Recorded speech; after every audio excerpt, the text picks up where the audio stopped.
So very good afternoon friends, this is Tapas IAS. Tapas IAS में आपका स्वागत है। Today is 16th of September 2023 and we are going to discuss the Hindu का newspapers.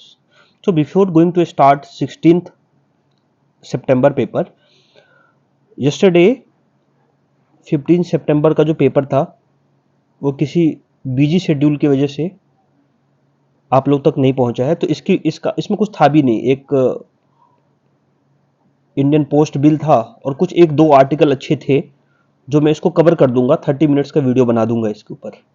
आज अगर time मिला तो आज या संडे को बना दूंगा। तो आप लोग परेशान मत हो जाइएगा कि 15 सितंबर का सर आपने छोड़ दिया। So we will take it. So start करते हैं 16th का। सो पहला न्यूज ये है कि goods trade deficit hits 10th month का हाई।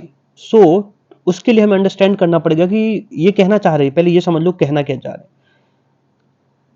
कि जो हम इंपोर्ट और एक्सपोर्ट करते हैं वो मोस्टली जो है वो किस चीज में करते हैं, एक तो गुड्स और दूसरा सर्विसेज।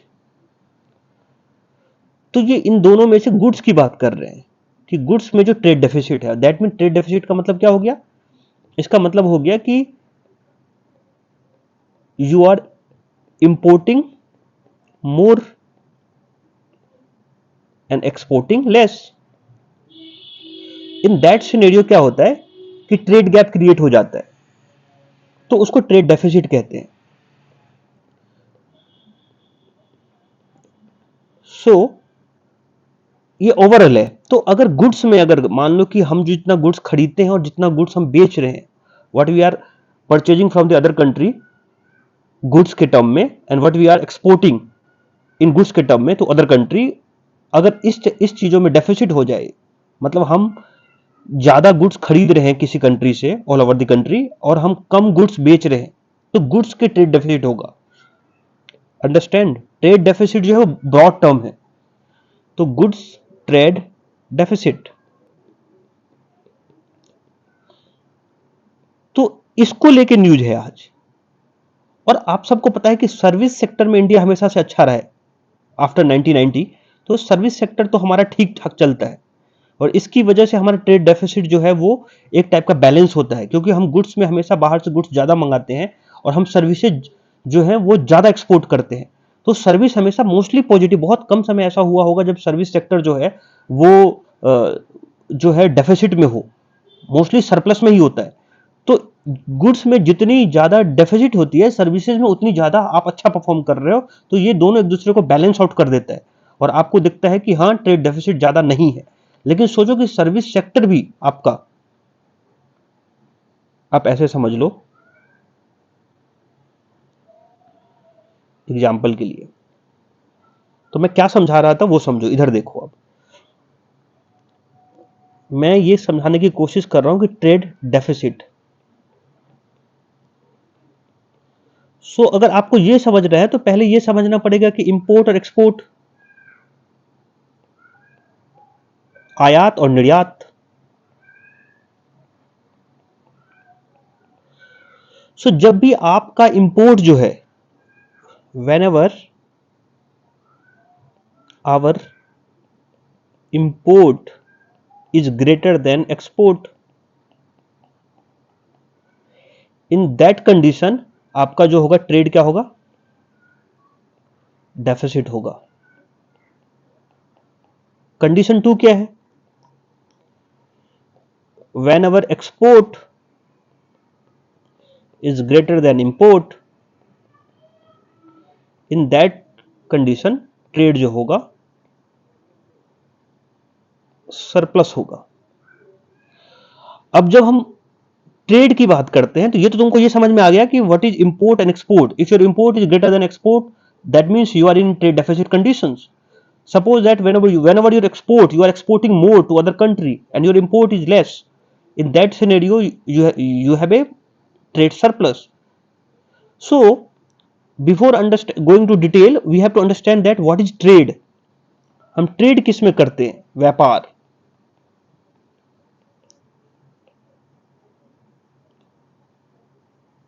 जब हम ट्रेड की बात करोगे तो तुम दो चीजों में ट्रेड करोगे, या तो गुड्स की करोगे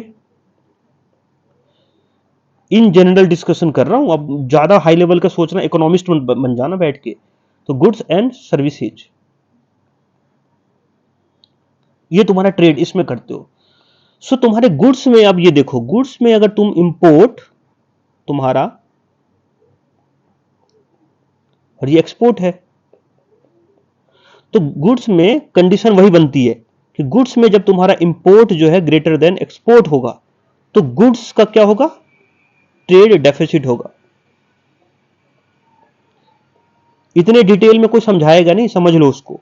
सीधे वर्ड जो लिखा आता है पेपर में वो ट्रेड डेफिसिट लिखा आता है, कभी कभी गुड्स ट्रेड डेफिसिट आता है, कभी कभी सर्विस का ट्रेड सरप्लस आता है। तो दिमाग में खुजली होने लगती है कि अरे ये क्या हो गया, ये क्या लिख दिया है राइटर ने। तो पहले ये समझ लोगे ना, तुमको जिंदगी भर वो पेपर में जो लिखा रहेगा वो समझ जाओगे। So import is greater than export in the form of goods, तो गुड्स में ट्रेड डेफिसिट हो गया। अब मान लो कि एक्सपोर्ट जो है, तुम बाहर बहुत सारी चीजें जो गुड्स हैं, तुम जैसे कुछ भी मैन्युफैक्चर करके, मान लो तूने शर्ट बना लिया, पेंट बना लिया, कुछ भी बना के तुम बाहर भेज रहे हो, ये सब गुड्स हैं। सो अगर ये एक्सपोर्ट तुम्हारा इंपोर्ट से ज्यादा हो गया, मतलब तुम बाहर ज्यादा भेज रहे हो, तो इस कंडीशन में क्या होगा, तुम्हारा गुड्स ट्रेड सरप्लस होगा। और सेम चीजें हैं सर्विसेज के साथ। अगर सर्विसेज में तुम्हारा जो है, यहां भी इंपोर्ट होगा, यहां भी एक्सपोर्ट होगा। अगर कंडीशन ए होता है कि अगर इंपोर्ट ग्रेटर देन एक्सपोर्ट, तो यहां पे होगा सर्विस डेफिसिट। और अगर इंपोर्ट एक्सपोर्ट जो है ग्रेटर देन इंपोर्ट है, तो यह सर्विस सरप्लस। अब मैं क्या कह रहा था उसको समझो। मैं ये कह रहा था कि इंडिया का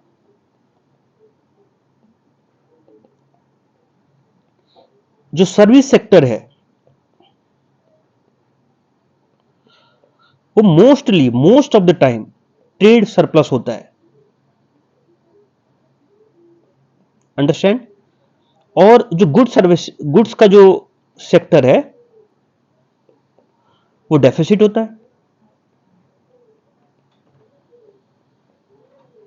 with having some exception. Exception की बात नहीं करता, एक्सेप्शन तो अपने आप में कुछ अलग ही चीज हो जाती है कि कोविड के समय में क्या हो गया, तो उसको अलग तरीके से राइटर उसको समझते हैं। लेकिन ये बेसिक्स हैं, ये कंसेप्चुअल हैं। If you don't aware of these facts, these concepts ना, तो डेफिनेटली तुम्हारी इकोनॉमी जो है गोला बनने वाला है।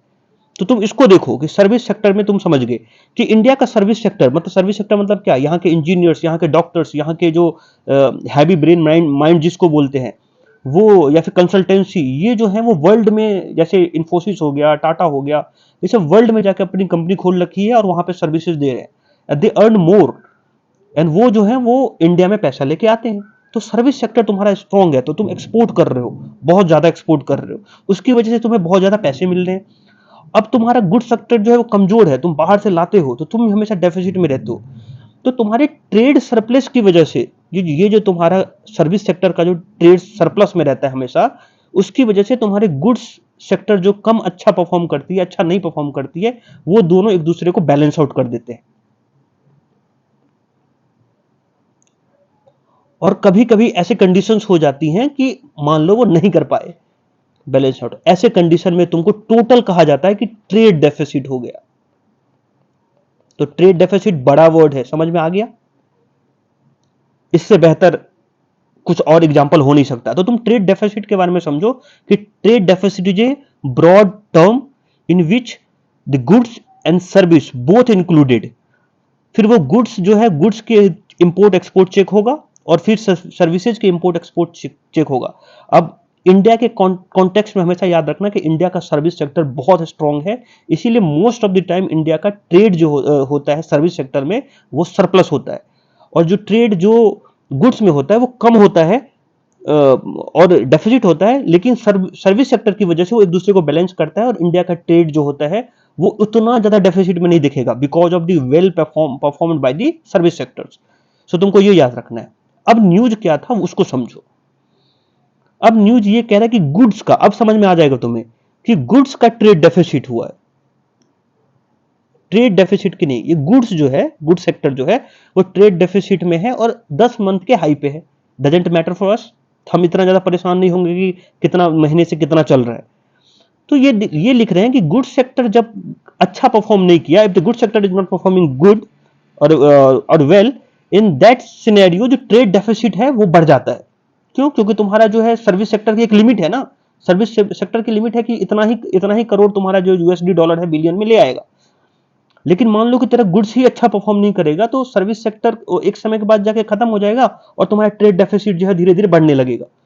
तो राइटर ये लिखते हैं कि ट्रेड डेफिसिट इन अगस्त जो था वो 24.16 बिलियन डॉलर में हो गया, ऑलमोस्ट 70% वाइडर देन द जुलाई। तो जुलाई में 20 बिलियन था तुम्हारा ट्रेड डेफिसिट, अभी बढ़ के जो हो गया वो 24 बिलियन हो गया यूएसडी डॉलर में। सो इसका मतलब हो गया, इसका मतलब क्या हुआ? Goods export shrank by 7 month in a row. इसका मतलब हम जो गुड्स एक्सपोर्ट करते हैं बाहर की कंट्री में वो श्रैंक हुआ है, वो सिकुड़ गया है, वो हम अच्छा भेज नहीं पा रहे। इंडिया का एक्सपोर्ट सेक्टर अच्छा परफॉर्म कर नहीं पा रहा है। राइटर ये लिखने की कोशिश कर रहे हैं। इससे ज्यादा समझने की इसमें कुछ भी जरूरत नहीं है, सब डेटा है, बकवास है। तो तुम केवल इतना समझो कि ये एक्सपोर्ट सेक्टर और इंपोर्ट सेक्टर में ट्रेड डेफिसिट जो है, अभी जो है ट्रेड डेफिसिट है पिछले महीने से 17% ज्यादा है। That's it. ये तो कुछ भी लिखेंगे तो वो नहीं समझ रहे अपने को। सो उसको देखते हैं नेक्स्ट। और इसमें इसमें हाँ यस कुछ और भी चीजें हैं जो मैं इसको बता देता हूं तुम्हें। अब देख कुछ कुछ इस टाइप की पेपर इस टाइप का भी लिखता है कि current account deficit versus trade deficit का कंसेप्ट समझाओ हमें। ठीक है, ऑल दो it is the topic of economy, लेकिन क्योंकि अगर पेपर इस तरीके का लिखता रहेगा तुम्हें समझ में नहीं आएगा, तो मैं उसको ऑफ कोर्स उसमें अपने नोट्स में डालता हूं। तो जब भी ट्रेड डेफिसिट तो समझ में आ गया होगा तुम्हें कि व्हाट इज ट्रेड डेफिसिट। अब किसी को ऐसा नहीं होगा कि डाउट होगा जो उस वीडियो को देखा कि ट्रेड डेफिसिट नहीं समझ में आया, कि ट्रेड ब्रॉड टर्म है। अब ये मैं बोलता हूं कि इसका रिलेशन करंट अकाउंट डेफिसिट से क्या है, how it is related to current account deficit, what is the difference between current account deficit and trade deficit. तो जैसे मैंने तुमको समझाया ना कि ट्रेड डेफिसिट, वैसे ही करंट इसको भी समझ लो। 2 मिनट दे दो, 2 मिनट में समझ आ जाती। सो ऐसा अब तुमको यह समझना है कि करंट अकाउंट डेफिसिट और करंट अकाउंट सरप्लस भी हो सकता है, दो हो सकता है। तो जैसे तुमने समझा कि ट्रेड डेफिसिट जो था ब्रॉड टर्म था एक, ऐसे करंट अकाउंट जो है डेफिसिट जो है, डेफिसिट तो कमी को बोलते हैं, तो करंट अकाउंट डेफिसिट जो हुआ ये भी एक ब्रॉड टर्म है और उसका एक पार्ट जो है वो ट्रेड डेफिसिट है। समझ गए? मतलब करंट अकाउंट जो होगा उसमें ट्रेड के साथ साथ कुछ और भी चीज होंगी, plus something plus something plus something. मान लो फॉरेन एक्सचेंज हो गया या फिर इन्वेस्टमेंट हो गया, लिख ही देता हूं, मान लो इन्वेस्टमेंट आ गया या फिर फॉरेन एक्सचेंज आ गया। ये एग्जांपल के लिए लिख रहा हूं, ये जरूरी नहीं हो कि ये हो करंट अकाउंट का पार्ट हो सकता है वो कैपिटल अकाउंट का पार्ट हो, लेकिन मैं समझाने के लिए लिख रहा हूं कि ये ट्रेड डेफिसिट के साथ में कुछ समथिंग ऐड होगा, एक दो चीजें तीन चीजें इसमें, और ये तीनों चारों मिला के जो होगा वो करंट अकाउंट होगा। लेकिन करंट अकाउंट डेफिसिट में बहुत बड़ा चंक जो है वो ट्रेड से रिलेटेड है, बाकी चीजें का जो जो रेशियो है वो कम है। इसीलिए जब भी ट्रेड डेफिसिट बहुत ज्यादा अच्छा परफॉर्म नहीं करता है, मतलब निगेटिव साइड में जाता है, तो करंट अकाउंट जो है वो डेफिसिट की ओर जाता है। तो इसीलिए वो जो, लेकिन ये दोनों वर्ड जो है वो आप सेम नहीं कह सकते हो कि these two words are same. So उसको लेके राइटर लिखते हैं। So the term current account deficit and the trade deficit are often used interchangeably। ये हमेशा यूज कर लिया जाता है, राइटर यूज करता है, लेकिन दोनों सेम नहीं है। आज से क्लियर हो जाना चाहिए तुम्हें। But they have substantially different meaning, इन दोनों की मीनिंग अलग है। A nation has a trade deficit, कोई भी कंट्री का ट्रेड डेफिसिट हो सकता है when it spend more on import than earn in export. ये तो मैंने समझा दिया कि अगर वो इंपोर्ट से स्पेंड ज्यादा करता है इंपोर्ट पे, जैसे तुम बाहर से कुछ तेल खरीद रहे हो, कुछ और खरीद रहे हो, तो इंपोर्ट मोर कर रहे हो और एक्सपोर्ट कम कर रहे हो, तो देश का जो है वो ट्रेड डेफिसिट में हो सकता है। इन nation current account deficit is A broader measures, मतलब अब जो करंट अकाउंट डेफिसिट की बात है ना, ये ट्रेड डेफिसिट से भी बड़ा है। तो तुम इसको वेन डायग्राम में बना लो कि ये करंट डेफिसिट है, तो ये इसके अंदर का पार्ट जो है ना वो जो होगा ट्रेड डेफिसिट होगा। ये बड़ा पार्ट है, ब्रॉडर टर्म है, ट्रेड डेफिसिट से भी बड़ा है। So the trade deficit almost is always the trade deficit is almost always the largest component। मैं वही समझा रहा था कि जो करंट अकाउंट डेफिसिट में जो सबसे बड़ा चंक होगा वो ट्रेड डेफिसिट होगा, बट इंक्लूड्स अदर नंबर्स। तो लेकिन ये और भी चीजें इंक्लूड करती है, जैसे फॉरेन एड्स हो गया, इंटरनेशनल इन्वेस्टमेंट हो गया। अगर इन सब चीजों को जोड़ोगे ना तो वो करंट अकाउंट के अंदर में आएगा। It is in fact possible for a nation, ये कहते हैं राइटर्स कि पॉसिबल फॉर नेशन है to have a current account deficit when it does not have trade deficit. ऐसा हो सकता है। इज इट इम्पॉसिबल कि से दैट कि कोई कोई कंट्री ऐसा हो जिसका करंट अकाउंट डेफिसिट हो लेकिन ट्रेड डेफिसिट उसका जीरो हो। तो राइटर कहते हैं कि ऐसा हो सकता है कि कभी कभी ऐसा होता है कोई कंट्री का ट्रेड डेफिसिट मतलब वो कंट्री जो है वो ट्रेड डेफिसिट नहीं है लेकिन उसका करंट अकाउंट डेफिसिट है, ऐसा हो सकता है। बट ये अनयूजुअल है। क्यों? क्योंकि हम ट्रेड में ही ज्यादा, क्योंकि इंडिया के प्रोस्पेक्टिव में अगर सोचा जाए तो हम ट्रेड ज्यादा करते हैं और उसमें हम जो है इंपोर्ट ज्यादा करते हैं, तो हो सकता है कि हम ट्रेड डेफिसिट में ज्यादा रहे, तो इसीलिए करंट अकाउंट डेफिसिट होगा। तो उसको याद रखना। लेकिन इम्पॉसिबल नहीं है कि कोई कंट्री का करंट अकाउंट डेफिसिट है लेकिन ट्रेड डेफिसिट जो है उसका जीरो हो। So next, A nation has A current account deficit when it send more money. अब ये करंट अकाउंट डेफिसिट होगा कब? जब ये बहुत सारे पैसे, send more money to source abroad, किसी पढ़ने के लिए, किसी अलग अलग चीजों के लिए विदेश भेज रहा हो एंड उसको विदेश से कम पैसा आता हो, तो ऐसे कंडीशन में करंट अकाउंट डेफिसिट हो सकता है। A trade deficit is normally the largest component, ये तो मैंने समझा दिया तुम्हें। द ट्रेड डेफिसिट और surplus reflect the total value of all goods exported and all goods imported, ये मैंने बता दिया। As of the end of 2020 US has the world, देख लेना, US has the world largest current account deficit while China has the world largest current account surplus. तो ये याद रखना। अब एक चीज और समझाने का मन हो रहा है लेकिन अब क्या है, टाइम लिमिटेड रहता है फिर भी समझ लो। कोई कंट्री ऐसा कहे कि क्या ट्रेड डेफिसिट होना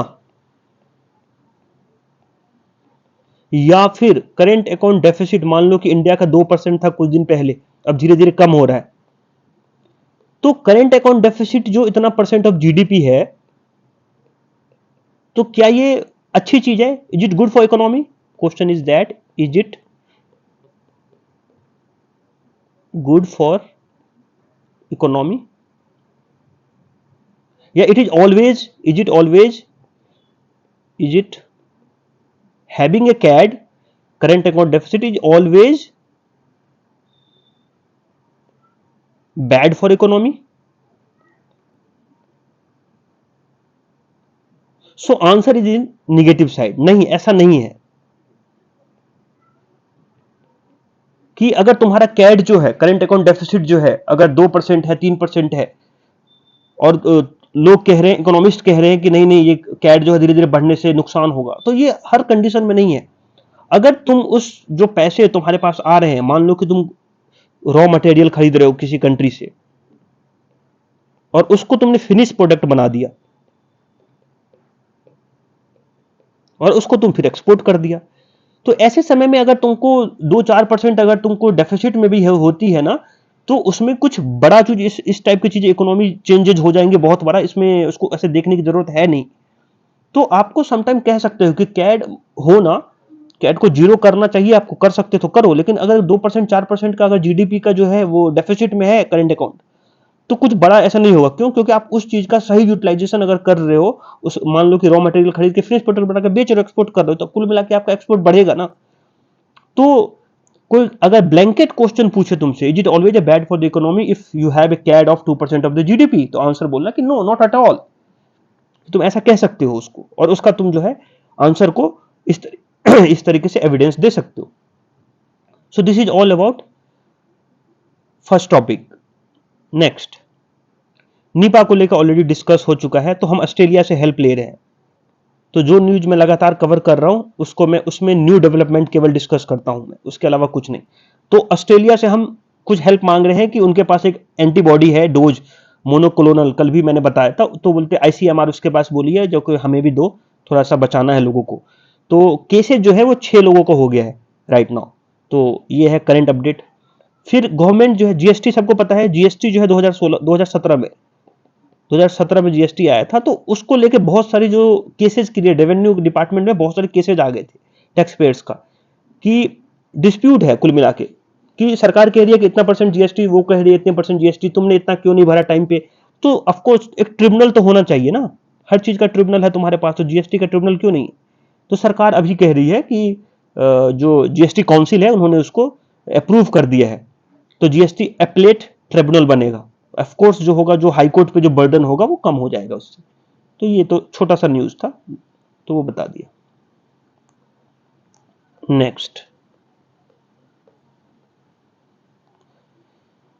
स्ट्रे डॉग को लेके हमेशा से न्यूज में अभी आ रही है कुछ दिनों से। G20 के समय में बहुत सारे स्ट्रे डॉग को उन्होंने जो है एमसीडी ने लिया था, तो उसके साथ थोड़ा सा ये है। और स्ट्रे डॉग जो है लगातार अटैक कर रहे हैं, तो जो उसका एनिमल बर्थ कंट्रोल वाला जो सिस्टम है उसको स्ट्रॉन्ग करो। पिछले दिन भी उसने सुप्रीम कोर्ट ने उसको दिल्ली हाई कोर्ट ने एमसीडी के जो कमिश्नर है उसको एक बार डायरेक्शन दिया था कि आपको इस तरीके से काम करना चाहिए था, अभी भी वही दे रहे हैं। ठीक है, तो वो है। और फिर स्ट्रे डॉग के साथ भी सेक्सुअल असॉल्ट कुछ किया गया है, तो वेस्ट दिल्ली में, तो उसको लेके भी एक है। ठीक है, वो अंडर सेक्शन 377 पता है ना, वो अननेचुरल ऑफेंस जो होता है, तो उसको लेके उसको आईपीसी के पेनल। और फिर बहुत सारे एनिमल्स के जो cruelty, prevention of cruelty of animal act 1960 है, उसमें लगे हैं। तो सरप्राइजिंग एक्ट है, पता नहीं लोग क्या कर रहे हैं। फिर कुछ लोग जो थे वो, इसको भी स्ट्रे डॉग्स का ही न्यूज है एक और, तो बहुत सारे स्ट्रे डॉग्स का न्यूज है। ठीक है, फिर ये बुराड़ी वाला केस पता ही होगा कि उसमें जो है दिल्ली गवर्नमेंट के जो एक ऑफिसर थे वो एक माइनर गर्ल के साथ जो रेप किया है, तो उसमें एक नया एंगल आ गया है कि उसके साथ और भी लोगों ने रेप किया था, तो एक नया केस फाइल हुआ है अंडर सेक्शन 376 आईपीसी पुराना वाला, एंड पॉक्सो एक्ट सेक्शन 6। तो ये है, तो मतलब कोरिलेटेड है, मतलब एक बार केस खुलता है तो फिर लगातार खुलता जाता है कि उस लड़की के साथ और भी लोगों ने किया है। तो ये है, सोसाइटी को देखने की चीजें हैं ऐसी। अब असम में सब्सिडी को लेके हो गया है कि जो सब्सिडी, एक पर्टिकुलर सब्सिडी सरकार चला रही थी, उसमें उन्होंने अपनी वाइफ को, जो हेमंता बिश्व शर्मा साहब है उनकी वाइफ ने उसको करीब करीब 10 करोड़ या कितना का पता नहीं सब्सिडी मिला है। तो जो कांग्रेस के जो एमपी हैं गौरव गोगोई साहब, वो रेजिग्नेशन मांग रहे हैं, तो उसको लेकर इतना बड़ा न्यूज नहीं है, बड़ा बनने दो फिर डिस्कस करेंगे। ये महादेव ऑनलाइन बेटिंग जो है, ये वाला इंपोर्टेंट है। ये इसमें ईडी ने 417 करोड़ का एसेट सीज किया है। तो ये क्या, ये करता क्या था, एक टाइप का बुकिंग बुक बैटिंग ऐप, तो वही हो गया, ऑनलाइन गेम टाइप का खिलवाता था, उससे पैसे कमाते थे, तो उससे। और ये यूएई में बैठ के रन करता था भाई, यूएई में बैठ कर। और इसमें राइटर ने कुछ एक्स्ट्रा चीजें भी लिख दी है, पर्सनल चीजें, कि इनकी किसी की शादी हुई तो 200 करोड़ का इन्होंने ये करवाया, फिर मुंबई से बहुत सारे डांसर आए, एक्टर लोग आए, उसमें परफॉर्म किया। It is the personal matter, हमारे लिए बॉदर नहीं करता है भाई। हमारे लिए इंपॉर्टेंट है कि ऑनलाइन प्लेटफॉर्म पे जो आप गेम खिलवाते हो, ठीक है, वो क्या इलीगल है क्या, जो बेटिंग वेबसाइट है वो उसको किस तरीके से नए यूजर्स को फंसाते हैं, उसका आईडी बनाते हैं, तो उसको लेके है। तो ऑनलाइन बेटिंग वाला केस है, इसके ऊपर सुप्रीम कोर्ट के बहुत अच्छे जजमेंट भी हैं, कभी वक्त रहा तो मैं समझा दूंगा। तो उसको लेके ईडी ने क्या किया है, सीज किया है इनकी प्रॉपर्टी, क्योंकि आप इलीगल एक्ट कर रहे थे। तो ये है। और ये 39 location of different parts of country मारा है, मतलब मुंबई, दिल्ली और अलग अलग जगह है। और ये जो पर्सन है वो आई थिंक भिलाई का, छत्तीसगढ़ का है भिलाई, तो वहां भी मारा है, वहां भी छापा मारा है। तो ईडी ने सही काम किया है। नेक्स्ट, स्पेशल सेशन को लेके वही है। अब ये इसमें रेगुलर नहीं बताऊंगा कि स्पेशल सेशन को, अब ये अपोजिशन कह रही है हमसे परमिशन नहीं लिए। ठीक है, हमसे परमिशन लेते तो फिर, और ये बोलने की सीक्रेटली तरीके से ला रहे हो आप। 18 तारीख से है, 18 सितंबर से स्पेशल सेशन जो है पार्लियामेंट का वो स्टार्ट होगा। और इसमें 2-3 बिल इन्होंने लिखे हैं, कि 2-3 बिल आपको पता ही होगा कि इलेक्शन कमीशन का अपॉइंटमेंट को लेके एक आध बिल है, फिर एडवोकेट प्रोटेक्शन को लेके है शायद। तो 1-2 बिल आएगा, और फिर पार्लियामेंट का 75 साल होने वाला है, तो उसको लेके डिस्कशन होगा, और उसके लेके कि हमने डेमोक्रेसी के 75 ईयर्स कंप्लीट किए, तो उसको लेके है। तो we are not going to detail discussion, की ऑलरेडी डिस्कस्ड है, इसमें ज्यादा और कुछ है ही नहीं, कहानियां हैं कि हमने पार्लियामेंट कैसे पहले बनाया, Herbert Bakers and sir Edwin Lutyens ने हमारा पार्लियामेंट बनाया था, ये सब नया पार्लियामेंट आया है, ट्रायंगुलर शेप्स, तो वो सब चीजें हैं। तो अननेसेसरी डेटा है, जोर मत डालो। यस, पीजीटी आचार्य आचार्य ने लिखा है, ये लोग फॉर्मर सेक्रेटरी ऑफ जनरल जो होते हैं लोकसभा में जो बैठते हैं वो है, और बहुत अच्छा लिखा है। तो दो I have already discuss that कि आर्टिकल 1 जो है वो क्या होता है, लेकिन इनका प्रोस्पेक्टिव देखने का स्टाइल थोड़ा सा अलग लगा, तो मैं आपको वो समझा देता हूं। नेम चेंज को लेके है, सबको पता है हुआ क्या था, सबको केस पता है, या फिर एक लाइन में समझा देता हूं कि प्रेसिडेंट ऑफ इंडिया जो है, प्रेसिडेंट ऑफ इंडिया की जगह पे G20 में प्रेसिडेंट ऑफ भारत,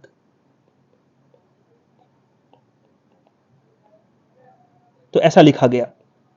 तो क्या इंडिया का नाम जो है वो भारत है? तो answer is yes. Union article 1 पढ़ोगे तुमको समझ में आ जाएगा। If you read the article 1 of the constitution, so India that is Bharat, तो ऐसा है। तो इंडिया का नाम भारत है, लेकिन क्या ये इंडिया का वो इंडिया जो है वो भारत जो है वो इंटरचेंजेबल है?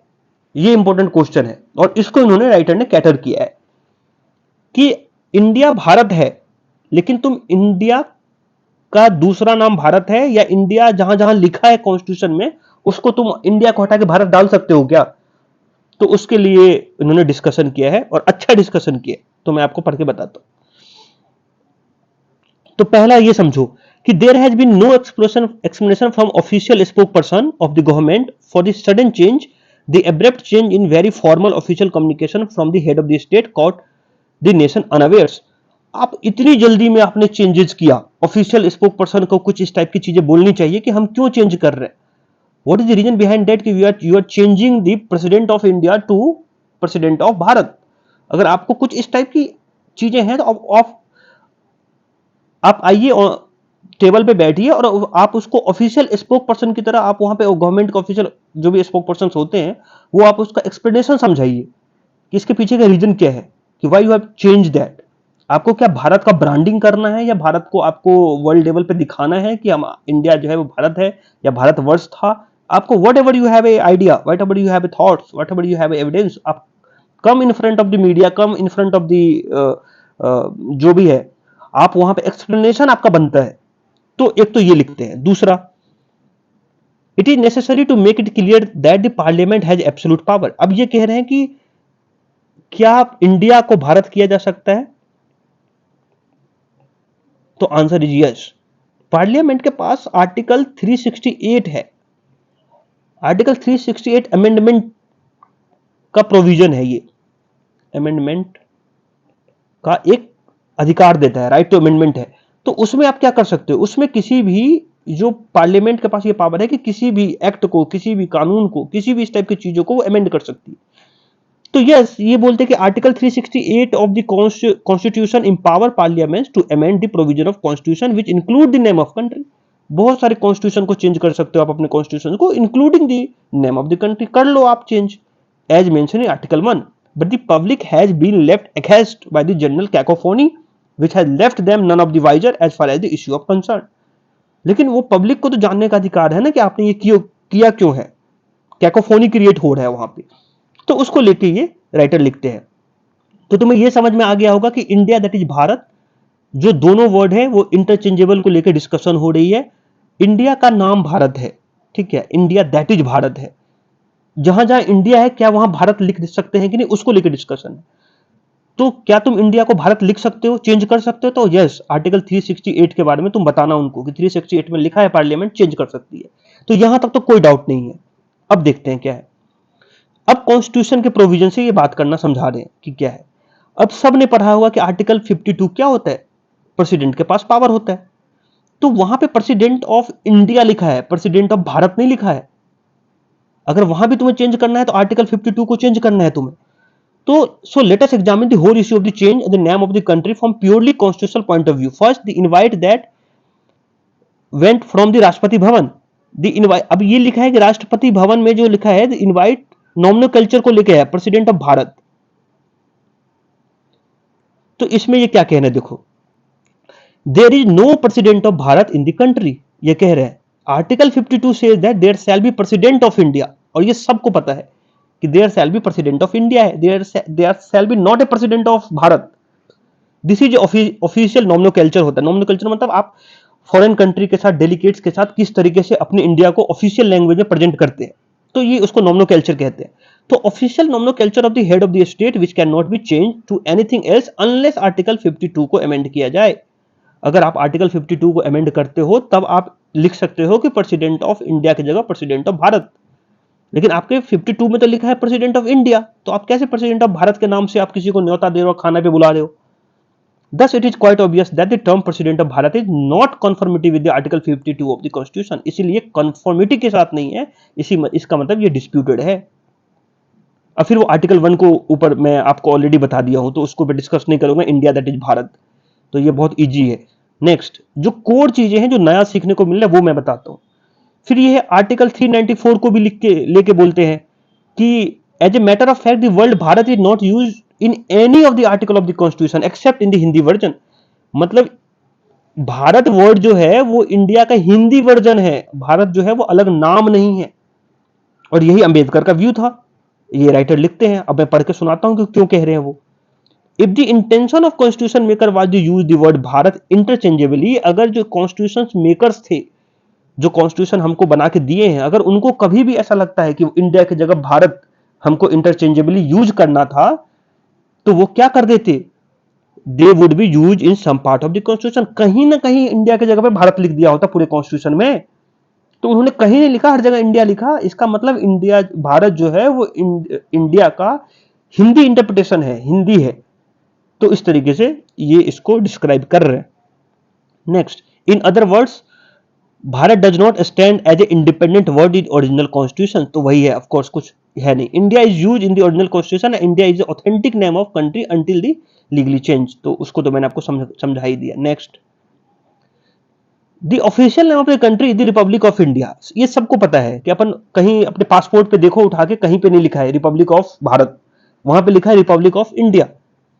सो this is the name use in all official communication sent to the foreign. हम जब भी बाहर जाते हैं फॉरेन डेलीगेट्स के बाद, इंटरनेशनल बॉडीज के पास कोई एग्रीमेंट करते हैं, कोई ट्रीटी करते हैं, या फॉरेन कंट्री कोई नाम पे हम कहीं पे विजिट करते हैं, तो लिखा रहता है Republic of India, not Republic of Bharat. तो राइटर ये इसको बताने की कोशिश कर रहे हैं। छोटे छोटे पॉइंट है, मिहीन पॉइंट है, अच्छे पॉइंट है। A country can have only one official name, it can be either India और भारत, नॉट बोथ। तुमको रखना है तो भारत रख लो, कोई दिक्कत नहीं है, लेकिन ये कहने कि ऐसा नहीं है कि दो दो नाम लेके चल रहे हो। कितनी ज्यादा वहां पे केओस क्रिएट होगा इंटरनेशनल लेवल पे। कहीं पे तुम एग्रीमेंट कर रहे हो, साइन कर रहे हो, वहां पे लिख रहे हो आपकी रिपब्लिक ऑफ इंडिया, फिर अगली बार लिख रहे हो Republic of Bharat. So these are two different things. Next, India shall be union of state and the word Bharat was added later. अब ये कॉन्स्टिट्यूशन असेंबली का डिबेट देखो कि पहले तो भारत लिख ही नहीं रहे थे, इंडिया लिख रहे थे, India is A union of state. लेकिन कुछ लोग ने स्ट्रॉन्ग ऑपोजिशन किया, जैसे एच.बी. कामत साहब हो गए, के.टी. शाह हो गए, सेठ गोविंद दास हो गए, जो शिवलनाथ सक्सेना हो गए। तो इन लोगों ने बोला कि इंडिया का नाम जो है वो भारत भी होना चाहिए। इसीलिए अंबेडकर ने उसमें ऐड किया word that is Bharat as a compromise. He never once said that Bharat can be use interchangeably in the original constitution. So Bharat कभी भी चेंज नहीं कर सकते हैं, इंटरचेंजेबली नहीं है। इंडिया का नाम दैट इज भारत है, इसीलिए दैट इज भारत को लिखा उसने। और ये दैट इज भी बहुत इंपॉर्टेंट है कानून के प्रोस्पेक्टिव से। I am not going in deep, मैं इसको सरफेशियल रख रहा हूं। नेक्स्ट, सो उसके बाद क्या है कि कंट्री में पॉलिटिक्स हो रहा है तो उसको लेकर, तो पॉलिटिक्स वाले न्यूज हमारे कभी काम के नहीं आते। So next, so this is all about India that is Bharat. एक डिफरेंट प्रोस्पेक्टिव के साथ इन्होंने इसको डिफाइन किया था, that is reason I am going in deep. अब जीएम क्रॉप को लिखो, तो जीएम क्रॉप को सबको पता है कि अगर हम उसको जेनेटिकली मॉडिफाइड कर दें, ठीक है, तो वो जो है क्या करता है, उसकी यील्ड जो होती है बढ़ जाती है। और फिर जो डिफरेंट टाइप के जो डिजीज होते हैं प्लांट्स में, तो वो रजिस्टिव काफी रजिस्ट कर लेता है। तो ये फार्मर के लिए प्रॉफिटेबल है कि अगर एक ऐसा इन्वायरमेंट में जहां पे क्लाइमेट चेंज इतना ज्यादा हो रहा है, और मान लो कि वो जो क्लाइमेट उसके लिए ओरिएंटेड नहीं है, ऐसे कंडीशन में भी वो प्लांट्स अपने आप को सर्वाइव कर लेता है, तो फार्मर्स का लॉस कम हो जाता है। तो लॉस कम होगा तो फार्मर को प्रॉफिट बढ़ता है। और ओवरऑल जो है इकोनॉमी में भी इसका इंपैक्ट है। कैसे, बता दे रहा हूं कि अगर फार्मर तुमको ये अच्छा स्ट्रॉन्ग करके ये दे दिया, तो तुमको इंपोर्ट नहीं करना पड़ेगा वो सामान। जैसे अभी याद है सबको, जो मस्टर्ड ऑयल है, मस्टर्ड ऑयल है, जो तेल है, ये हम बाहर से इंपोर्ट करते हैं। अगर इस टाइप का इंटरनेशनल लेवल पे कुछ भी ऐसा हुआ ना, तो इंडिया में जो है वो तेल जो है महंगा हो जाता है। क्यों? क्योंकि हम उतना प्रोडक्शन कर नहीं पा रहे हैं जितनी हमारी डिमांड है ऑयल की, एडिबल ऑयल की। सो हमें इंटरनेशनल मार्केट से खरीदना पड़ता है। तो हम क्यों ना ऐसा करें, और फिर वो आपको बैलेंस ऑफ पेमेंट में भी जाओगे तो उसमें देखोगे कि आपको इंपोर्ट ज्यादा कर रहे हो, तो एक्सपोर्ट वाला वही ट्रेड डेफिसिट वाला कंसेप्ट आ जाएगा वापस। तो तुम इसका प्रोडक्शन बढ़ा क्यों नहीं देते? तो बढ़ाने के लिए आप ये बोल रहे हैं कि जीएम क्रॉप लेके आओ। तो बहुत सारी चीजों में तो है, जैसे कि आपको कॉटन वाला में जेनेटिकली मॉडिफाइड कॉटन जो है वो तो इंडिया में अलाउड है, लेकिन बाकी चीजों को लेके थोड़ा सा एक ये है कि कंज्यूमर पे इसका इंपैक्ट कैसा पड़ेगा। तो इसको लेके सुप्रीम कोर्ट की भी बहुत सारी जजमेंट है कि आपको उसको फिर ट्रायल देखना पड़ेगा कि जो जितने भी प्रोसीजर हैं, जो जीएक जो है होता है, जो उसको अप्रूव करती है कमिटी, वो सारी चीजों को चेक करेगी। अगर वो उसके प्रोसीजर वेल डिफाइंड होंगे तब जाके उसको जो है लाइसेंस मिलता है। तो अभी जो हुआ है वो जीएम मस्टर्ड ऑयल जो है उसको लेके भी कुछ न्यू डेवलपमेंट आए हैं, तो उसको लेके राइटर लिखने की कोशिश करना है। जेनेटिकली मॉडिफाइड जो भी क्रॉप्स हैं उसके लेके पूरा डिस्कशन है। तो ये क्या है मैं बता देता हूं। तो अभी तक जो है वो 72 country 72 country have adopted GM crops either as a human feeds और एनिमल फीड्स। तो ऐसा नहीं है कि इंडिया पहली बार इंडिया कर रही है, बहुत सारी कंट्रीज ऑलरेडी कर चुके हैं। तो ये एक पास्ट रिकॉर्ड है कि इन्होंने किया होगा, तो ह्यूमन के ऊपर क्या इंपैक्ट हुआ, एनिमल फीड के ऊपर क्या इंपैक्ट हुआ, तो हम उनसे सीख सकते हैं। और जो जिसका इंपैक्ट ह्यूमन पे और उस पे कंज्यूमर्स पे कम हो वो आप ला सकते हो। तो इसके लेके अपने अलग अलग जजमेंट्स हो सकते हैं। तो कोर्ट देखेंगे उसको किस तरीके से परमिशिबल अमाउंट में पास करती है नहीं करती है। फिर ये बोलने के एक डेटा दे रहे हैं कि GM crop have benefited more than 1.9 billion people of the 5 country. तो वही एबीसी वाला country, Argentina, Brazil, Canada, India, USA को मिला के करीब करीब 2 बिलियन पीपल को वो जो है वो इससे प्रॉफिट दे रही है। और ये अगर देखा जाए तो 26% of the current world population है। अभी वर्ल्ड का पॉपुलेशन पता ही है सबको, 7.6 बिलियन हो गया, 7 बिलियन से ऊपर हो गए हम, 700 करोड़। तो उसका 26% लोगों को अगर इस तरीके का अगर जेनेटिकली मॉडिफाइड अगर क्रॉप्स लेके आया जाए तो वो बेनिफिट करेगा। तो ये एक डेटा है जो तुम ऐसे राइटिंग में लिख सकते हो। कॉटन को कॉमर्शलाइज ऑलरेडी इंडिया ने कर दिया है, आज नहीं 20 साल पहले ही कर दिया था, 1996 की बात है शायद, उसके आसपास कुछ हुआ था। तो कॉटन तो जेनेटिकली मॉडिफाइड जो एक क्रॉप्स हैं जो इंडिया में हो रही है। तो फिर क्या है, नेक्स्ट क्या लिखते हैं, ग्लोबल इकोनॉमिक गेन जो है ये बताती है कि जो अप्रोक्सीमेटली $224 बिलियन इकोनॉमिक्स जो है वो इससे बेनिफिटेड होगा, और उससे 16 बिलियन फार्मर्स को प्रॉफिट होगा। तो एक टाइप का मैंने तुमको जो आंकड़े में ज्यादा नहीं जाते हुए बता दिया कि इससे फार्मर का प्रॉफिट होना है। अब ये इंपॉर्टेंट क्यों है, तो ये है अपना इंपॉर्टेंट फैक्टर कि इंडिया में जो है जो एडिबल ऑयल्स होते हैं वो मेजर डेफिसिट है, और हम 60% डिमांड जो है वो हम इंपोर्ट करते हैं। तो mustard is one of the most important edible oil crops in India, और आपकी प्रोडक्शन जो है मस्टर्ड का आपको जितना आपको चाहिए उससे बहुत कम है, तो आप करोगे क्या, बाहर से लाओगे। तो इससे बचने के लिए आप क्या करोगे, जीएम क्रॉप करो। एडिबल ऑयल वाले की बात कर रहे हैं। हाउएवर एज हेक्टेयर, ये इंपॉर्टेंट नहीं है अपने लिए कितना हेक्टेयर में कितना हो रहा है। और इसमें ये इंपॉर्टेंट था कि मतलब अगर आप इसकी लो हेक्टेयर भी है ना, अगर ये जेनेटिकली मॉडिफाइड अगर क्रॉप्स है तो इसकी प्रोडक्टिविटी बढ़ जाएगी। तो आप समझो कि कम एरिया में ज्यादा प्रोडक्शन दे देगा। तो ये है using genetically engineering exchange research वाले ये कह रहे हैं कि एक दिल्ली साउथ कैंपस है, उन्होंने जीएम मस्टर्ड में जो एक DMH11, ये याद रख लेना, ये बहुत दिन से न्यूज में भी है, DMH11 को ही अपन ने परमिशन किया है, ये ऑयल है। सो इन्होंने इसके बारे में चेक किया और देखा कि यहाँ का इससे यील्ड अच्छा प्राप्त होता है, तो इसको लेके एक डिस्कशन हो गया। फिर कौन सी टेक्नोलॉजी लगाई, तो एक जो बार्नेसे सिस्टम है जिसमें उसको मेल फर्टिलिटी को चेंज कर लिया जाता है, उसकी फर्टिलिटी को रिमूव करके और फिर उसको रिस्टोर किया जाता है उसके ऑफिस स्प्रिंग में। तो ये कोई टेक्नोलॉजी है, प्रिंसिपल्स है, तो इसको याद रख लेना। अगर पूछ ले कहीं कि बार्नेसे सिस्टम क्या है, तो ये एडिबल ऑयल से रिलेटेड है, जेनेटिकली मॉडिफाइड, बस ये याद रखना है तुम्हें। नेक्स्ट, अब ये देखो, अब जो ऐसे कोई सी भी चीज है जो जेनेटिकली मॉडिफाइड है उसको कोई ना कोई परमिशन देगा, तो वो परमिशन देता है जीएक। तो ये सबको पता होगा तुमको कि जेनेटिकली इंजीनियरिंग अप्रेजल कमिटी होती है जो मोफेक के अंदर काम करती है, ministry of forest and climate change, MF. तो इसके अंदर काम करते ये परमिशन देता है कि तुम जेनेटिकली मॉडिफाइड जो भी क्रॉप्स हैं तुम कर सकते हो कि नहीं। तो उन्होंने एक डिसीजन लिया है, लैंडमार्क डिसीजन, कि उन्होंने अप्रूव किया है डीएमएच 11 को एंड इसके पेरेंटल लाइन के कल्टीवेशंस को। तो ये अब कर सकते हैं, इस टाइप की चीजें हैं। देखते हैं फिर नेक्स्ट। अब ये क्या करें, ये बेनिफिट करेगा फार्मर का, already discuss is. So domestic consumption जो होगा, अब ये डेटा है कुछ जो अगर याद है तो ठीक है, नहीं याद है तो भी ठीक है, कि डोमेस्टिक कंजप्शन जो है एडिबल ऑयल का अराउंड 25 बिलियन है मिलियन है ton, while the domestic production जो है मस्टर्ड ऑयल का वो अप्रोक्सीमेटली 8 है। तो दैट मीन तुम 16 मिलियन का जो तुम्हारा है वो गैप है। और ये भरोगे तुम कहां से, तो ये भरोगे तुम इंटरनेशनल मार्केट से। और फिर इंटरनेशनल मार्केट के लिए तुम दोगे, तुमको पैसे दोगे, दैट मीन तुम इंपोर्ट कर रहे हो, तुम्हारा बैलेंस ऑफ पेमेंट गिर जाएगा। तो सरकार चाह रही है कि हम ही खुद ही पैदा करें। तो ये सरकार कह रही है कि cultivation of these GM mustard hybrids develop indigenously could help enhance farmer income, reduce oil import burden and help achieve much needed self reliance edible oil productions। तो इसको लेके ये न्यूज में है। सो जीएम क्रॉप ये है, कॉटन याद रखना प्लस डीएमएच 11, ये दो चीजें। और भी चीजों पे बहस चल रही है लेकिन पर सुप्रीम कोर्ट ने इसको परमिशन नहीं दिया है, याद रखना इसको। Next, Nipah virus already discuss है, ये क्या है।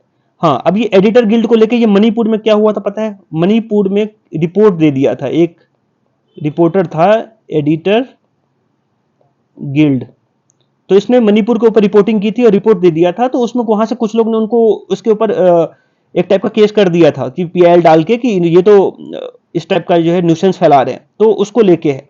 और तो जो चीफ जस्टिस ऑफ इंडिया है उन्होंने बोल दिया कि राइट टू प्रेस जो है वो तो बड़ा ब्रॉड टर्म है, उसको रोका नहीं जा सकता है। तुम्हारे पास कुछ ऐसा है तो तुम लेके आओ। अब वो सामने वाले की बहुत खिंचाई हो गई इसमें, क्यों, क्योंकि वो झूठ फूट का कुछ भी एलिगेशन लगा रहा था। तो फिर वो जस्टिस साहब तो पता ही है थोड़ा सा चिढ़ गए। वो क्या बोले, सेक्शन 153A तुम्हारे पास है, तुमने ये बोला कि 153A, तो 153A में क्या होता है, एनिमिटी, दो रिलीजन में एनिमिटी प्रोड्यूस करते हैं। तो तुम कौन से बेस पे बोलने को 153 लगाना है, एडिटर गिल्ड के चेयरमैन या जो भी हैं उनके रिपोर्टर्स, तो तुम्हारे पास कुछ है तथ्य तो दो। तो वहां पे शांत हो गया सामने वाला। फिर बोला कि सामने वाला कहता है, सामने वाले का एडवोकेट कहते हैं कि ये सेक्शन 200 आईपीसी का भी मिसयूज किए हैं। तो फिर कोर्ट में पूछा जाता है कि बताओ कि फॉल्स डिक्लेरेशन 200 आईपीसी में क्या है, कोर्ट के सामने फॉल्स डिक्लेरेशन देना। तो बोलते हैं अगर उन्होंने दिया है तो उसका प्रूफ दो और 7 दिन के अंदर एफिडेविट दो मेरे को, अंदर इसके अंदर के 7 दिनों के अंदर में, अदरवाइज मैं उनको जो है वो फ्री कर दूंगा। तो उसको लेके है। तो ये अब सामने वाला भी थोड़ा सा सतर्क हो गए। वो कह रहे कि आप उनको बोलिए कि एडिटर गिल्ड वाले को कि अपना रिपोर्ट वापस ले ले, तो मैं अपना केस वापस ले लूंगा। तो बोलते नहीं, ऐसा तो नहीं होगा, अब पहले तुम तो 7 दिन में एफिडेविट दो। सो काफी मिहीन चीज पकड़ते हैं वो। सो नेक्स्ट, मणिपुर गवर्नमेंट जो है वो बहुत जल्दी अप्रूव करने वाली है कंपनसेशन जो है सेक्स एब्यूज विक्टिम्स जो है, जो अभी इस में जो जितने भी वुमेन्स हैं, जितने भी लोगों के साथ सेक्सुअली एब्यूज किया गया है इस मणिपुर क्राइसिस के समय में, तो उसको पहले 1 लाख रुपए मिलता था, अब उसको 10 लाख करने वाले हैं। तो दिस इज द न्यूज। अब वो फाइनेंशियली किस तरीके से किसी वुमेन्स को आप उसके साथ सेक्सुअली एब्यूज हुआ है, आप उसको कंपनसेशन जो है, फाइनेंशियल कंपनसेशन कितना उसको हील करेगा उसकी प्रॉब्लम्स को, वो देखने वाली चीजें हैं वो। लेकिन हाँ, एक तरीके से थोड़ा सा फाइनेंशियल हेल्प भी स्ट्रॉन्ग करता है, बट यही एक सोल्यूशन है, ये मेरा मानना ऐसा है नहीं। फिर उसके बाद कांग्रेस जो है वॉकआउट कर गई। गुजरात असेंबली ने एक बिल पास किया जिसमें मोर ओबीसी सीट्स लोकल बॉडीज में दिया। तो ये जब बड़ा न्यूज बनेगा तो देखेंगे, अभी तो छोटा न्यूज है वो। फिर ये हाँ, एक ये इंटरेस्टिंग न्यूज है कि सुप्रीम कोर्ट के को लेके एक एडवोकेट ने लिख दिया कि जो सुप्रीम कोर्ट है, जो कॉन्स्टिट्यूशनल बेंच की कोर्ट है, वो फैंसी कोर्ट टाइप का हो गया है, कि एक टाइप का जो जितने फैंसी केसेज होते हैं ना उसको डील करता है। जैसे आर्टिकल 370 ले लिया, 20-20 दिन तक सुन रहे हो, तो उसको लेके तो फिर कोर्ट ने उनको अच्छा खासा समझाया कि तुम कोर्ट में बैठे नहीं हो, कभी बैठो, फिर मैं बताता हूँ कौन कौन सा केस। तो जो चीफ जस्टिस ऑफ इंडिया है उन्होंने उनको बोला कि ड्राइवर को लेके एक केस सुन रहा हूं मैं, जिसमें कैसे वो नॉर्मल जो लाइट व्हीकल ड्राइवर्स होते हैं, मोटर व्हीकल्स होते हैं, वो कैसे कॉमर्शियल व्हीकल चला सकते हैं कि नहीं चला सकते हैं, उसके ऊपर लगातार रहा, कैसे वो पीपल ऑफ इंडिया से कनेक्टेड नहीं है। कुल मिला के जो वॉइस ऑफ नेशन है उसको लेकर डिस्कशन हो गया वहां पे कोर्ट में कि supreme court is not always about listing the case which is relevant for the एक जो इंटेलेक्चुअल बड़े बड़े लोग हैं उनकी केसेस नहीं सुनती है, वॉइस ऑफ द नेशन की भी केसेस सुनती है कि आर्टिकल 370 जो है वो केवल जम्मू कश्मीर को डिस्टर्ब नहीं करता, ये पूरे वॉइस ऑफ नेशन है, वो पूरे पूरे इंडिया के लोगों को डिस्कस करता है और उसको डिस्टर्ब भी करता है अगर वहां पे कुछ भी हो। जैसे अभी कुछ दिन पहले वहां पे पुलिस वाले और हमारे बहुत सारे उसको जवान को मार दिया, तो ये वॉइस ऑफ नेशन है। तो 370 जो मैं सुन रहा हूं वो केवल किसी पर्टिकुलर लोगों को नहीं सुन रहा हूं। तो सुप्रीम कोर्ट के बड़े बड़े जो 5 बेंच की कमेटी है, 7 बेंच की कमेटी है, वो केवल ऐसे नॉर्मल केस नहीं कर रही है, बड़ी बड़ी चीजें और जो पीपल से कनेक्ट है वो केस को कर रही है। तो उन्होंने निदुम्परा जो थे उनको सुना दिया बहुत अच्छे से कि ये तुम्हारा जो फैंसी वर्ड है वो पसंद नहीं आया चीफ जस्टिस को, कि फैंसी केसेस से ही डील नहीं होती है, तुमने देखा नहीं, उन्होंने बोल दिया कभी कोर्ट में आके बैठ के देखो ऐसा। फिर उसको लेके फिर डीएसी पता ही होगा कि जो डिफेंस एक्विजिशन काउंसिल होती है, वो आप कुछ डिफेंस की चीजें परचेज करते हो तो उसके लिए उसका परमिशन लेना पड़ता है। तो उन्होंने सुखई को लेके, जो हम सुखई खरीदने वाले हैं रशिया से, तो उसको लेके परमिशन दे दिया है। तो this is the news. DAC का चेयरमैन देख लेना कौन होता है, तो डिफेंस मिनिस्टर ही होते हैं। नेक्स्ट, ऑस्ट्रेलिया से अपन ने हेल्प मांगा है, तो वो तो निपा वायरस को लेके। अब ये कोलिजियम सिस्टम को लेकर बहुत लोगों ने क्वेश्चन उठा दिए थे कि अपॉइंटमेंट ऑफ जज जो है ना, वो कोलिजियम सिस्टम एक टाइप का जो है ना, उसमें कुछ फॉल्स है, तो इसको क्यों ना अमेंड किया जाए, इसमें क्यों नहीं जो एग्जीक्यूटिव बॉडी को उसको पार्ट बनाया जाए। तो जज जो है वो जज को चुनता है, तो उसमें क्यों नहीं इंटरफेरेंस कर सकते हैं, क्या वो वहां पे फेयर चीज है क्या जो जज अपने आप को चूज कर रहा है। तो चीफ जस्टिस ने बोला है कि एक प्लेटफॉर्म बनेगा जिसमें टॉप 50 जो जज होंगे, जो जिसको सुप्रीम कोर्ट में अपॉइंट किया जाएगा, उसको लेके उसकी सारी एसेस किया जाएगा और उसमें से टॉप 50 को वहां पे सेलेक्ट किया जाएगा। सुप्रीम कोर्ट के जज के लेके एक प्लेटफॉर्म की तैयारी हो रही है और इसका डोजियर आ भी गया है, ऐसा कह रहे थे। लेकिन इसमें फिर राइटर कुछ लिखने लगते हैं कि अब तुम जो उसमें टॉप 50 लोगे उसमें सीनियरिटी बेस लोगे क्या, कि कौन से हाई कोर्ट में कौन सीनियरिटी है उसके बेस पे लोगे, या फिर अभी का जो प्रोसीजर है, रीजनल रिप्रेजेंटेशन होना चाहिए, मेरिट बेस होना चाहिए। तो ये सब चीजों का कितना ध्यान रखा जाएगा, तो इसको आप देखिएगा एक बार। अभी तो ये इनिशियल फेज में है।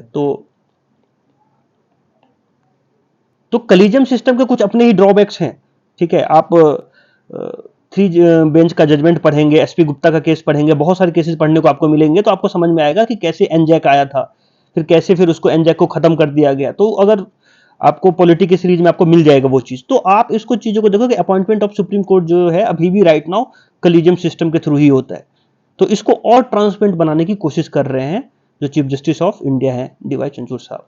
नेक्स्ट, जल जीवन मिशन को लेके एक यूपी का एक जगह है महोबा करके, तो उसमें एक फिगर आ गया कि सारे लोगों के घर में जल, तो वो कह रहे हैं कि नहीं भाई, कुछ के घर में तो टैप लगा है, कुछ के घर में पाइप आया है, लेकिन पानी तो बहुत कम लोग के घर में आया है। और कोई तो कह रहा है पाइप आया तो टैप नहीं आया, कोई बोला टैप आया तो पाइप नहीं आया, कोई कह रहा है कि टैप और पाइप दोनों आया, पानी नहीं आया। तो उसको लेके ये जल जीवन जो मिशन है उसको लेके एक फ्लॉज देखने को मिलती है कि कैसे एक इम्प्लीमेंटेशन बॉडी को इस टाइप की चीजों करने से पहले सोचना चाहिए था कि आप ब्यूरोक्रेट्स हैं, तो आप इस टाइप का स्टेटमेंट देने से पहले आप इतनी हाई प्रोफाइल जगह पे आप रह रहे हैं जहां पे एक क्लिक पे आपके सारे न्यूज जो हैं वो पूरे सोशल मीडिया पे चले जाएंगे, तो इस टाइप का स्टेटमेंट देने से बचना चाहिए। तो अपने लिए इंपॉर्टेंट ये नहीं है, अपने लिए इंपॉर्टेंट है कि जल जीवन जो मिशन था वो सेंटर का एक है जो हर घर में पानी पहुंचाना चाहता है 2024 से पहले, बस this is the important thing for us. और उसके बाद क्या है, उसके बाद ये है कि एक उसमें कंसेप्ट है FHTC, तो functional house hold for tap connection. अब ये देखो, टैप कनेक्शन एक वर्ड है और फंक्शनल हाउस होल्ड दूसरा वर्ड है उसके साथ। तो आप किसी के घर में टैप कनेक्शन दे दिए, मतलब नल दे दिए, वो अलग बात है, लेकिन क्या वो फंक्शनल है, वो इंपॉर्टेंट है। तो जल जीवन मिशन में FHTC की बात की जाती है कि हर बंदे के ऊपर 55 लीटर पानी रिपोर्टेबल वाटर पहुंचाना है। तो ये तो एक टाइप का फ्लॉज ही हो गया कि नहीं पहुंचा। और अगर ये नहीं पहुंच रहा है तो वो फिर राइटर वही लिखते हैं कि वुमेन जो है कोसों दूर जा रही है वहां से हैंडपंप से पानी लेके, और फिर कैसे सबसे ज्यादा डिस्टर्ब वुमेन होती है क्योंकि वहां मेल तो जाते नहीं है पानी भरने। तो उसको लेके राइटर। नेक्स्ट नेक्स्ट ये कि पीएम केयर फंड जो है, क्या उसका यूज जो है वो ऑर्फन, जो पीएम केयर फंड जो बना था, जो कोविड के समय में बना था कि जिसके फादर नहीं रहेंगे ऑर्फन बच्चे को, उनको उससे कुछ राहत मिलेगी। तो सुप्रीम कोर्ट कहता है कि क्या केवल उन्हीं बच्चे को मिल सकते हैं कि parentless children is always parentless children, doesn't matter कि वो कौन से इंसिडेंट से हुआ है। मान लो कि अगर किसी के फादर एक्सीडेंट से मर गए और किसी के फादर कोविड से मर गए, क्या अंतर है भाई? फादर तो दोनों के मर गए ना, पेरेंटलेस चिल्ड्रन तो दोनों हो गए। तो तुम ये क्यों कह रहे हो कि ऑर्फन वाले केसेस में जो बंदे होंगे उसको पीएम केयर फंड से पैसे दिए जाएंगे, लेकिन जो बंदा सॉरी कोविड वाले केसेज में जो होंगे उनको दिए जाएंगे, लेकिन जो बंदा पेरेंटलेस है किसी अलग वजह से, रोड एक्सीडेंट से, किसी अलग वजह से, उसको वो पैसा नहीं दिए गए। तो डीवाई चंचूर साहब कहते हैं कि इसके बारे में सोचो कि हम क्या पीएम केयर बेनिफिट जो है वो एक्सटेंड कर सकते हैं क्या ऑल ऑर्फन्स को, रदर देन कि orphan which has generated from the Covid era. सारे ऑर्फन जो ऑर्फन है उसमें पीएम केयर फंड का हक होना चाहिए। तो उसको लेके एक कोर्ट से उससे पूछा गया गवर्नमेंट से। नेक्स्ट, अब ये इसलिए मैंने न्यूज में लिया है कि ये काफी इंटरेस्टिंग है। मुंबई मुंबई का जो डबल डेकर बस है वो आज के डेट से शायद उसको सर्विस खत्म कर दिया गया है। तो ये सारी मूवी में, सारी जो देखोगे पुरानी चीजों में, तो टूरिस्ट जो आते थे उस पे इसका ये फोटो जरूर होता था। तो बेस्ट ने, जो मुंबई का ट्रांसपोर्ट सिस्टम चलाती है बीईएसटी, उन्होंने इसको खत्म करके अब यहाँ पे जो है इलेक्ट्रिक और वो बसेज लेके डिफरेंट लेके आया है। तो डबल डेकर सिस्टम जो मुंबई की जान थी, जो रेड वाली डेड बस बोलते थे, तो इसको अभी हटा के इसके जगह पे बैटरी वाला कुछ जो भी होगा इलेक्ट्रिक व्हीकल्स लाया जाएगा। तो इसीलिए न्यूज में है। और ये 86 ईयर्स कंप्लीट किया अपना, 1937 में कुछ आया था। तो ये है नॉट इम्पोर्टेंट, मतलब जीरो इम्पोर्टेंट है, फिर भी मैंने एक क्यूरियोसिटी के लिए बता दिया है। सुप्रीम कोर्ट से, यस, सुप्रीम कोर्ट ने बोला कि जो मेडिकल इंटर्न है, इसके ऊपर कभी आएगा बड़ा पेपर में, बिल्कुल आएगा कि मेडिकल इंटर्न जो होते हैं किसी भी जगह पे उनको पे नहीं किया जाता है। तो मेडिकल इंटर्न को लेके, तो जब वो नोबेल कॉज कर रहे हैं, तब जब भी कोविड के समय में इतने अच्छे काम किए हैं इन्होंने, तो उस समय में भी जो इनके कुछ जो प्राइवेट हॉस्पिटल थे उनके इंटर्न को पैसे नहीं दिए। तो सुप्रीम कोर्ट ने बोला है कि जो इंटीरियम ऑर्डर था सुप्रीम कोर्ट का कुछ दिन पहले, उन्होंने बोला था कि कॉलेज को कि 25,000 महीने इंटर्न को दिया जाए। ठीक है, तो उसको लेके है कि एनएमसी से, जो नेशनल मेडिकल काउंसिल कमीशन होते हैं इनके, उनसे पूछा गया कि भाई स्टाइफंड को लेके क्या सीन है तुम्हारा, बताओ जल्दी। तो ये था। अब ये चाइना के जो पहले तो फॉरेन मिनिस्टर गायब हो गए, फिर एक इनके आर्मी के कमांड ऑफिसर कोई थे वो गायब हो गए, अब डिफेंस मिनिस्टर गायब है। ठीक है, तो इसको लेके काफी उसमें इंटरनेशनल जियोपॉलिटिक्स में लेकर काफी चर्चा है कि क्यों है, क्या जो जिनपिंग साहब हैं वो पावर को कंसंट्रेट करने की कोशिश कर रहे हैं, या फिर इन इन लोगों के ऊपर करप्शन के चार्जेस हैं। कुछ ऐसा राइटर लिखते हैं, क्योंकि आपको पता है कि चाइनीज जो मीडिया है वो बिल्कुल ब्लैक मीडिया है, मतलब आपको वहां से कुछ भी नहीं मिलेगा, एक टाइप का ब्लैक बॉक्स लिखा जाता है कि कुछ उधर से आएगा नहीं तो हमको मिलेगा नहीं। तो जो भी एक एम्बेसडर है, जो अमेरिका के एम्बेसडर जो जापान में है, उन्होंने कुछ लिखा था ट्विटर के ऊपर, तो उसको लेके राइटर कहते हैं कि इनके ऊपर शायद करप्शन का चार्ज था, इसीलिए इनके ऊपर इनको गायब कर दिया गया है, पूछताछ हो रही है व्हाट्सोएवर। तो चाइना को मिनिस्टर गायब है। सो नेक्स्ट, टाटा स्टील ने यूके के साथ इन्वेस्ट किया है, तो आप उसको याद रखिएगा। अगर अगर ऐसा पूछा जाए तो टाटा स्टील, मतलब टाटा की कंपनी ने यूके गवर्नमेंट के साथ एक पोर्ट है तलबोट वहां पे, तो उसके साथ एक टाई अप किया है, और वहां पे वो स्टील इंडस्ट्री जो है उसको फॉसिल फ्यूल पे जो भी चलती है ना उसको अलग करेगी, और वहां पे चलाएगी वो किस पे, एक मतलब डीकार्बनाइजेशन का काम करने वाली है, मतलब जितने वहां से कार्बन निकलते हैं उसको कम करेगी, और उसको ऐसे सिस्टम से चलाएंगी जो आपको कार्बन को रिड्यूस कर दे, और उसका कुछ टारगेट रखा है, नॉट इंपोर्टेंट, फिर अगेन 50 मिलियन टन को कम करना है उनको। तो टाटा स्टील उसमें हेल्प करेगी यूके का। नेक्स्ट, रॉन्ग, ये सीतारमन साहब कह रही हैं कि जीडीपी को कैलकुलेट करना है तो केवल एक तरीके से मत करो, अलग अलग तरीके होते हैं, तो we are not going in detail for that. Indian space startup जो लोग कह रहे हैं कि भाई जो स्पेस, जो भी स्पेस का स्टार्टअप है उसमें ना आप ह्यूज मनी गैप है, मतलब आप इसको फंड नहीं दे रहे हो।